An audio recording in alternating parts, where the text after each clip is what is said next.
बिस्मिल्लाहिर्रहमानिर्रहीम अस्सलाम वालेकुम।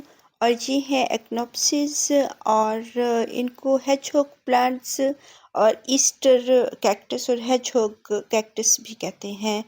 तो ये बहुत ज़्यादा इनके माशाल्लाह बेबीज़ हो चुके हैं और कैक्टस में ये सबसे ज़्यादा प्रोपगेशन करने वाला कैक्टस है और बहुत खूबसूरत इनके जो फ्लावर्स होते हैं और इनमें ट्यूबिफ्लोरा और ऑक्सीगोना और भी बहुत सारी वैरायटीज़ होती हैं। इनके जो फ्लावर्स होते हैं उनके नेम्स के साथ इनके कलर्स के साथ इनके नेम्स भी चेंज हो जाते हैं और बहुत सारे इनके कलर्स होते हैं, ऑरेंज, पिंक और डबल डबल कलर्स भी होते हैं। और अगर हम इनको बहुत ज़्यादा एक ही पॉट में लगाते हैं और इनके बेबीज़ को, तो फिर जब ये बिग होते हैं और मदर प्लांट बनते हैं और इनमें एक ही मरतबा फ्लावरिंग होती है तो ये बहुत खूबसूरत लगते हैं।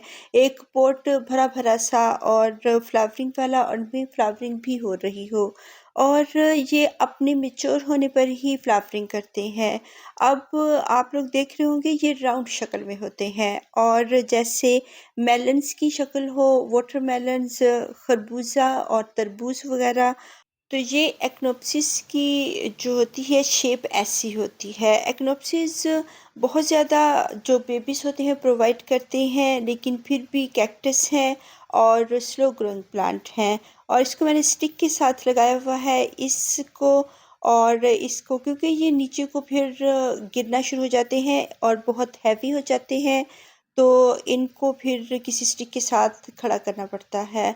और ये अगर इनके थोड़े से इनकी शेप जो चेंज होती है तो इनके फ्लावर्स भी चेंज होते हैं और अगर इनके कलर्स चेंज होते हैं फिर भी इनके फ्लावर्स के कलर्स भी चेंज हो जाते हैं और ये हमारे गार्डन को खूबसूरत भी करते हैं और इनकी हम फ्लावरिंग भी देखते हैं। और ईस्टर कैक्टस और ईस्टर लिली इनका नेम इसीलिए है कि ये मार्च में और अप्रैल में फ्लावरिंग करते हैं और ये बहुत खूबसूरत होने के साथ-साथ, प्लांट्स होने के साथ-साथ और इनकी प्रोपगेशन भी बहुत अच्छी सी हो जाती है। अब ये छोटे-छोटे से मैंने यहाँ पे कैक्टस के बेबीज़ लगाए थे, जो कि तकरीबन 1 डेढ़ साल में अब बिग हो चुके हैं और इनके बेबीज़ भी आ रहे हैं। इनके जब मैंने इनको सेपरेट किया था छोटे थे, लेकिन तब ही इनके बेबीज़ तब भी आ रहे थे और इसकी वीडियो मेरे चैनल पे मौजूद है। इस चैनल पे या दूसरे चैनल पे, दोनों ही चैनल्स में हो सकती हैं। और इनके जो मैंने ये सेपरेट किए थे और लगाए थे तो उनमें छोटे-छोटे से बेबीज़ भी थे और अब इनका साइज़ भी बिग हो चुका है और इनके बेबीज़ और मज़ीद आ रहे हैं। तो कुछ ये लॉन्ग हो जाते हैं, कुछ राउंड शेप में होते हैं क्योंकि इनके मेल और फीमेल जो होते हैं वो इनके इन्हीं में होते हैं। तो अगर हम इनको साथ-साथ करके लगाते हैं तो इनकी बहुत अच्छी सी ब्लूमिंग होती है और अगर तमाम ही कैक्टस के ऊपर फ्लावर्स आ रहे हों तो वो एक बुके की तरह, एक गुलदस्ते की तरह बहुत खूबसूरत लगते हैं।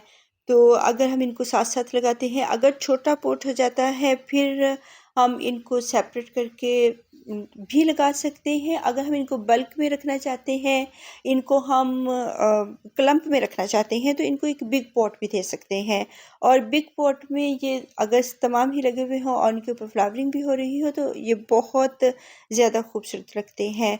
और इनको अगर छोटे से पॉट में मैंने लगाया है और हो सकता है कि इनकी जगह छोटी सी हो, जिस वजह से ये ऊपर को बढ़ना शुरू हो जाते हैं वर्टिकली।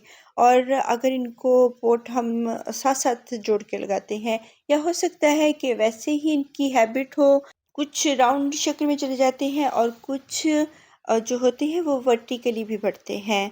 तो जैसे इनके टेक्सचर, इनके जो शक्लें होती हैं अलग होती हैं, ऐसे ही इनके जो फ्लावर्स के कलर्स होते हैं वो भी अलग होते हैं। और ये इनके जो राउंड सर्कल होते हैं ऊपर से, ये इनमें थॉर्न्स बहुत ज़्यादा भी होते हैं और गैप इनके कम भी होते हैं और गैप ज़्यादा भी हो सकते हैं। यानी कि जिनकी शक्लें अलग-अलग हैं, जिनके कलर्स अलग-अलग हैं, इनके फ्लावर्स भी अलग-अलग होते हैं। और अगर आपके पास ये थोड़े अरसे से होते हैं तो इनमें इनके बहुत सारे बेबीज़ भी आ जाते हैं। और तमाम ही कैक्टस, जितने भी कैक्टस होते हैं उनमें सबसे तेज़ रफ्तार बढ़ने वाला कैक्टस एक्नोप्सिस होते हैं। एक्नोप्सिस की बहुत ज़्यादा वैराइटीज़ हैं। एक्नोप्सिस को हम बहुत सारे तरीक़ों से लगा सकते हैं। हेज के तौर पे लगा सकते हैं और इनको हम हैंगिंग बास्केट में भी लगा सकते हैं। इनको बहुत ज़्यादा छोटे पॉट में भी लगा सकते हैं, बहुत बिग पॉट में भी लगा सकते हैं। अगर हम इनको बिग पॉट्स में लगाते हैं तो वहाँ पे पानी हमें उनको उतना ही ड्राई सॉइल देनी पड़ेगी, क्योंकि बिग पॉट जो होते हैं वो जल्दी सॉइल ड्राई नहीं होती है, जिसकी वजह से ये फिर रोट हो जाते हैं। और ये बहुत जो मोटे-मोटे से होते हैं, चब्बी-चब्बी से होते हैं, मीन्स के इनके अंदर पानी इतना होता है कि ये काफ़ी दिनों तक, बल्कि महीनों तक इनको वाटरिंग की ज़रूरत नहीं होती है। और जब भी ये मरते हैं, ये पानी से ही मरेंगे। अगर हम इनको बहुत अरसे तक ड्राई रखते हैं, जैसे 2 मंथ्स तक अगर इनको ड्राई रखते हैं, तो ये ड्राई होंगे, थोड़े से श्रिंक हो जाएंगे, लेकिन मरेंगे नहीं। लेकिन अगर हम इनको हर वक्त वाटरिंग करते रहेंगे तो फिर ये डाई हो सकते हैं, ये डाई हो जाते हैं, रोट हो जाते हैं और ख़राब हो जाते हैं। तो अगर हम हमारा एरिया है कि जो रेगिस्तानी एरियाज़ होते हैं, वहाँ पर तो महीनों जो होती हैं बारिशें नहीं होती हैं, और वहाँ का ये नेटिव होते हैं और अच्छी तरह ये बढ़ते रहते हैं। और जो राउंड इनकी शेप होती है, ये एक्नोप्सिस होते हैं, जैसे मेलन्स की तरह ये बढ़ते हैं और इनके ये लाइनें सी बनी हुई होती हैं। तो ये एक्नोप्सिस होते हैं। इनमें इनकी शेप जो होती है मेलन्स की तरह होती है, खरबूजे की तरह होती है। तो एक्नोप्सिस खूबसूरत होते हैं और इनके बिग बिग फ्लावर्स होते हैं, और कुछ के थोड़े से स्मॉल भी हो सकते हैं, लेकिन फिर भी इनके जो फ्लावर्स होते हैं वो बिग साइज़ में होते हैं।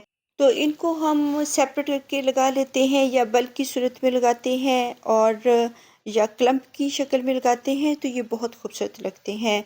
और माशाल्लाह ये बहुत ज़्यादा हो चुके हैं मेरे पास।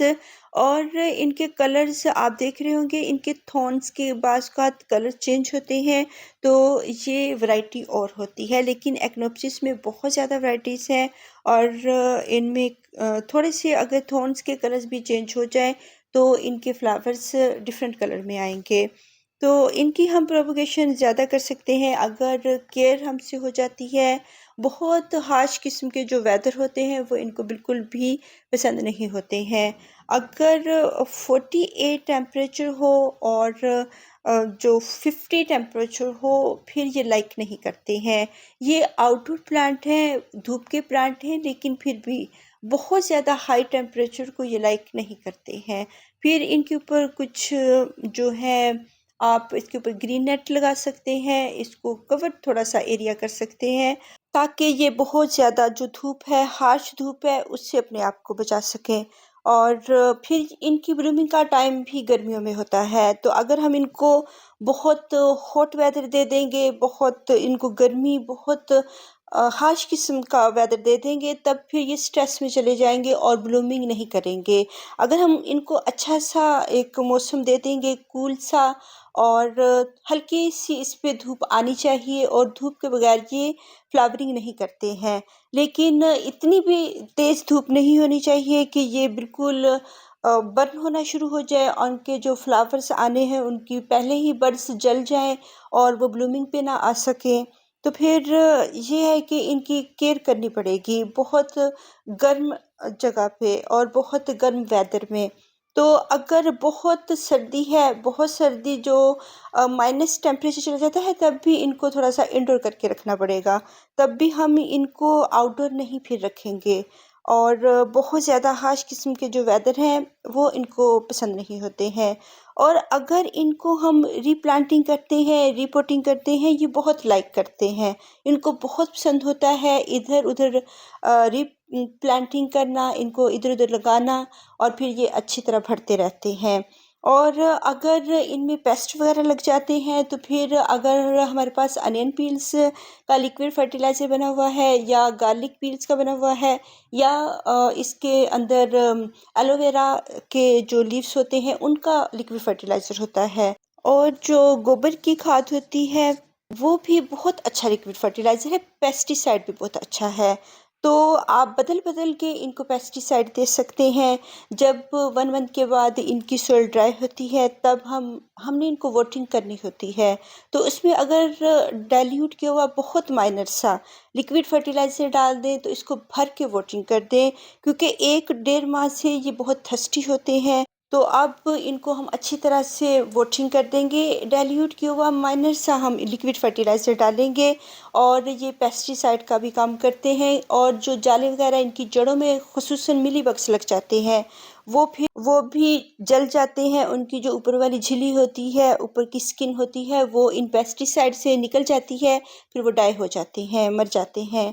तो अब ये एक बेबी था जो कि इसमें मैंने लगाया था तकरीबन 1 डेढ़ साल पहले लगाया था, और अब इसको ये प्लेस जो है वो छोटी पड़ गई है, क्योंकि इसकी बहुत अच्छी सी रूट्स बनी है, और ये अब बेबीज़ प्रोवाइड करना चाहता है जिसके लिए इसके पास जगह नहीं है। वैसे तो इसके लिए एनफ है ये जगह, इतना ही छोटा सा पॉट होना चाहिए, लेकिन इसकी जड़ें अच्छी बन गई हैं और इसके बेबीज़ भी आ रहे हैं, तो फिर उनको जगह नहीं मिल रही है फैलने के लिए। फिर यहाँ पे हम मज़ीद छोटे, इसमें जो मैंने फेरी गार्डन बनाया हुआ है, एक ट्रेन है, टॉय ट्रेन है, तो इसमें अब छोटे-छोटे से हम कैक्टस के बेबीज़ लगाएँगे, ताकि फ्यूचर में वो बिग हों और फिर हम उनको भी सेपरेट कर लें। अब यही मसला होता है जो एक्नोप्सिस वगैरह होते हैं कैक्टस को रीप्लांट करने का, कि इनके जो बेबीज़ होते हैं वो फिर टूट जाते हैं। इसलिए फिर इनको रीप्लांट करना थोड़ा-सा होता है कि इनके कहीं बेबीज़ ना निकल जाएँ। तो ख़ैर इसके आ जाएँगे 1 डेढ़ साल में, लेकिन इसको अब बिग पॉट की ज़रूरत है। और फिंगर्स पे काफ़ी ज़्यादा थॉर्न्स वगैरह भी लगे हुए हैं, तो हमने वर्क तो करना है इनके साथ और इनकी ब्लूमिंग भी देखनी है। तो ब्लूमिंग देखने के लिए हमने 1 मंथ के बाद इनको लिक्विड फर्टिलाइज़र देना है, और जो पेस्टिसाइड हमारा होगा वही लिक्विड फर्टिलाइज़र होगा, उससे अच्छी ब्लूमिंग होगी और इसको भरने में भी मदद करेगा। और अगर हम स्लो रिलीजिंग फर्टिलाइज़र देना चाहते हैं, जैसे सीवीड्स वगैरह, तो वो इसकी सॉइल में डाल सकते हैं। वैसे थोड़ी-सी गोबर की खाद, लीफ कंपोस्ट और जो वुड ऐश है, और वो इसमें ऐड है जो सॉइल है, और अभी इसको नीड नहीं है किसी भी खाद की। अगर ज़रूरत होगी तो हम इसको लिक्विड फर्टिलाइज़र दे देंगे। और कल ही मैंने इसको वाटरिंग की थी जिस पॉट में मैंने इसको लगाया था, लेकिन आज भी इसको करनी पड़ेगी क्योंकि अभी इसकी सॉइल ड्राई है। तो 1-2 दिन अगर हम इनको वाटरिंग कर देते हैं 1 डेढ़ माह के बाद, तो इन रूट्स को अच्छी तरह से वाटरिंग हो जाती है और ये इनके लिए बेस्ट होता है। लेकिन रोज़ाना-रोज़ाना हम इनको वाटरिंग नहीं करते हैं। अगर 1-2 दिन अच्छी तरह से इनको वाटरिंग कर देते हैं, फिर 1 और डेढ़ माह के लिए हम इनको बिल्कुल छोड़ देते हैं। अब जो हमारे पास प्लेस बची है, जिनसे हमने इसको बिग कैक्टस को निकाला है, उस पे अब हम छोटे-छोटे कैक्टस लगाएँगे ताकि फ्यूचर में वो भी बिग हों, फिर हम उनको ट्रांसप्लांट कर देंगे। और फेरी गार्डन में हम छोटे-छोटे कैक्टस यूज़ कर सकते हैं, बहुत सारी जगहों पे इनको लगा सकते हैं, इनकी अरेंजमेंट कर सकते हैं और इनको हम अपने गार्डन में बढ़ा सकते हैं। अगर हम छोटी-छोटी स्पेस देते हैं, छोटी-सी प्लेस होती है, उसमें ये बढ़ते रहते हैं। अगर इनकी प्लेस बिग कर देते हैं, तो वहाँ पे फिर जो पानी देने का टाइम है, वो और बढ़ जाता है। बहरहाल ड्राई सॉइल में इनको 1 डेढ़ माह के लिए ज़रूर रखें। अगर बहुत बिग प्लेस है या सॉइल के अंदर, ग्राउंड के अंदर लगे हुए हैं, ज़मीन के अंदर लगे हुए हैं या बहुत बिग क्यारी में लगे हुए हैं, फिर हम इनको कभी भी वाटरिंग नहीं करते हैं। फिर ये बारिशों की सर पे रहते हैं, और वो एरिया चूज़ करें जो कि बिल्कुल बारिशों वाला एरिया ना हो। थोड़ा-सा उठाकर लगाएँ, थोड़ी-सी इसकी हिल बनाएँ, पहाड़ी टाइप बनाएँ और इसको ऊपर वाली जगह पे लगाएँ, ताकि जो पानी हो वो नीचे की तरफ बह जाए। तो इनको अगर हम छोटी-छोटी चोटियाँ बनाकर, हिल बनाकर छोटी-छोटी सी मिट्टी की, तो उनके ऊपर लगाएँ, तो ये फिर अच्छी तरह ज़मीन के अंदर, ग्राउंड के अंदर भी बढ़ते रहते हैं। जो एक्स्ट्रा पानी होगा वो डीप जगह पे चला जाएगा, जो नीचे वाली जगह होगी तो फिर इनको ज़्यादा पानी नहीं मिलेगा। वरना तो अगर हम पॉट में लगाते हैं तो फिर हम इनको बिग पॉट में अगर लगाते हैं, क्लम्प की शक्ल में लगाते हैं, बहुत ज़्यादा कैक्टस जो होते हैं उनको एक जगह पे लगा देते हैं, तो फिर इनको हम उतनी ही देर से वाटरिंग करेंगे। और अगर इनको ड्राई एरिया में मिलीबग्स लग जाते हैं तो पेस्टिसाइड इनको दें ताकि इनके मिलीबग्स ठीक हो जाएँ। तो फेरी गार्डन में अरेंजमेंट के तौर पर हम इनको यूज़ कर सकते हैं बहुत सारी जगहों पर। ये थॉर्न्स वाले प्लांट्स होते हैं, इनके बहुत सारे थॉर्न्स होते हैं जंगलों में और पहाड़ों में और जहाँ पे इंसानों का जाना नहीं होता, वहाँ पे कुदरत ने इनको ये काँटे दिए होते हैं ताकि ये अपनी हिफाज़त जंगली जानवरों से खुद कर सकें और ये अपनी प्रोटेक्ट अपने थॉर्न से खुद करते हैं। अल्लाह हाफ़िज़।